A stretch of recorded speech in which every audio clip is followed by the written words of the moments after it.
എല്ലാവർക്കും നമ്മുടെ ചാനലിലേക്ക് സ്വാഗതം. ഇന്നത്തെ നമ്മുടെ റെസിപ്പി എല്ലാവർക്കും ഇഷ്ടപ്പെടുന്ന കാട ഇറച്ചി ഉലർത്തിയതാണ്. അപ്പോൾ ഇത് നമ്മൾ തേങ്ങാക്കൊത്തൊക്കെ ഇട്ട് വളരെ സിമ്പിളായിട്ട് തയ്യാറാക്കി എടുക്കുവാണ്. അപ്പോൾ വീഡിയോ ഇഷ്ടപ്പെടുവാണെങ്കിൽ ചാനൽ സബ്സ്ക്രൈബ് ചെയ്യാനും വീഡിയോ ഷെയർ ചെയ്യാനും ഒന്നും മറക്കരുത്.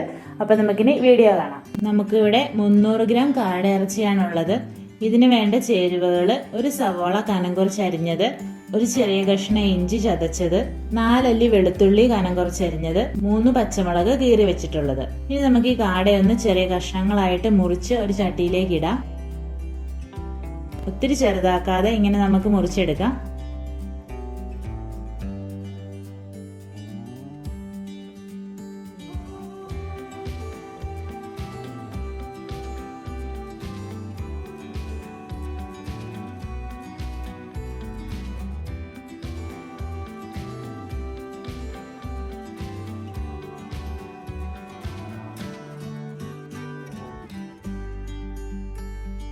ഇനി നമ്മൾ ഇതിലേക്ക് അരിഞ്ഞു വെച്ചിരിക്കുന്ന സവോളയും ഇഞ്ചിയും വെളുത്തുള്ളിയും പച്ചമുളകും ഒക്കെ ചേർത്ത് കൊടുക്കുവാണ്.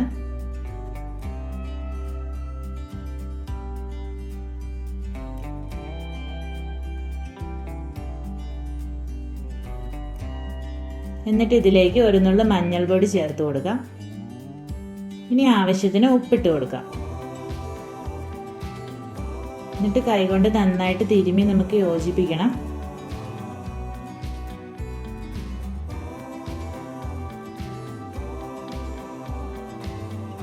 ഇനി ഇത് അടുപ്പത്ത് വെക്കാം. വെള്ളം ഒട്ടും നമ്മൾ ഒഴിക്കണ്ട. ആദ്യം ഹൈ ഫ്ലെയിമിൽ ഇടാം. ഒന്ന് തിളയ്ക്കുമ്പോൾ ലോ ഫ്ലെയിമിലാക്കിയിട്ട് വേവിച്ചെടുക്കാം. ഇപ്പൊ കാട ഇറച്ചി നന്നായിട്ട് വെന്ത് വന്നിട്ടുണ്ട്. ഇനി ഉലർത്തിയെടുക്കാൻ വേണ്ട ചേരുവകൾ ഏതൊക്കെയാന്ന് നോക്കാം. 2 സവോള നമ്മൾ അരിഞ്ഞു വെച്ചിട്ടുണ്ട്.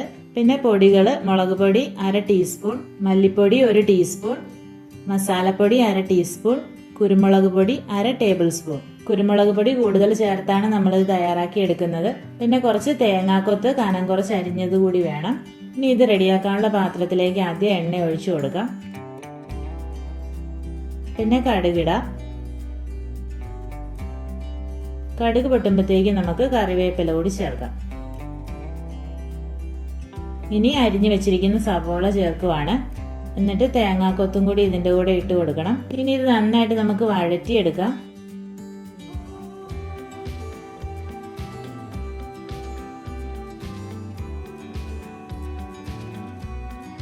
പെട്ടെന്ന് വഴന്ന് കിട്ടാൻ വേണ്ടി കുറച്ച് ഉപ്പും കൂടി ചേർത്ത് കൊടുക്കുക.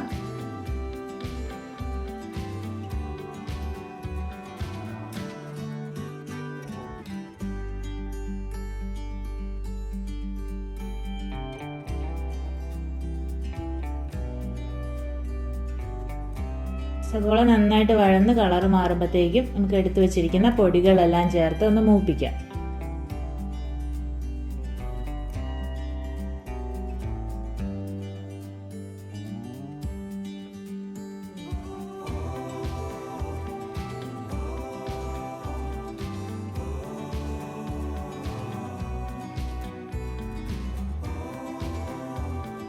പൊടി മൂത്ത് കഴിയുമ്പോൾ നമ്മൾ വേവിച്ച് വെച്ചിരിക്കുന്ന കാട ഇറച്ചി കൂടി ചേർക്കുവാണ്.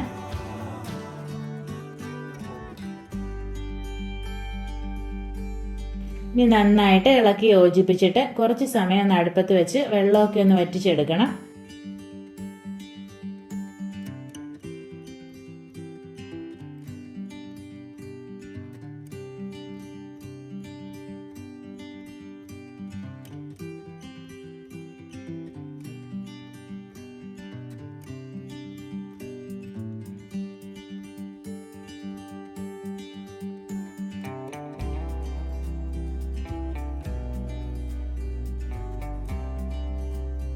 നന്നായിട്ട് ഉണങ്ങി വരുമ്പോഴത്തേക്കും നമുക്ക് ഫ്ലെയിം ഓഫ് ചെയ്യാം.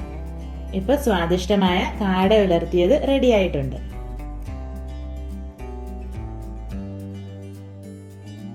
എല്ലാവർക്കും വീഡിയോ ഇഷ്ടപ്പെട്ടെന്ന് തന്നെ വിചാരിക്കുന്നു. ഇനി കാട ഇറച്ചി കിട്ടുമ്പോൾ ഇതുപോലെ ഒന്ന് ട്രൈ ചെയ്ത് നോക്കണം. നിങ്ങളുടെ അഭിപ്രായങ്ങളൊക്കെ കമന്റ്സ് ആയിട്ടൊന്ന് അറിയിച്ചേക്കണം. അപ്പൊ നമുക്കിനി അടുത്ത വീഡിയോയിൽ വേഗം തന്നെ കാണാം. താങ്ക്